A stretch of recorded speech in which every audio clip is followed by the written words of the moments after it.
Hi friends, நம்ம அன்னாசி தோட்டத்தில் ஒரு அன்னாசி செடிக்கு உள்ளாடி ஒரு பறவை முட்டை போட்டு வச்சுருந்து.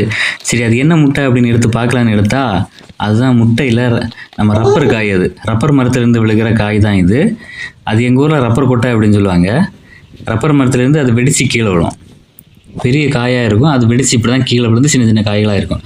பக்கத்து தோட்டத்தில் அந்த ரப்பர் மரத்துலேருந்து தான் வெடித்து கீழே விழுந்திருக்கு. இதுதான் அந்த ரப்பர் காய். நம்ம கொஞ்சம் எடுத்து வச்சுருக்கோம். சின்ன சின்ன உருண்டையாக இருக்கும். இதான் காய். இதை நம்ம சின்ன வயசில் நம்ம தரையில் உரவி கையில் வச்சோன்னா சூடாக இருக்கும். அந்த மாதிரி நம்ம ஸ்கூலில் விளாடுவோம் நாங்கள்.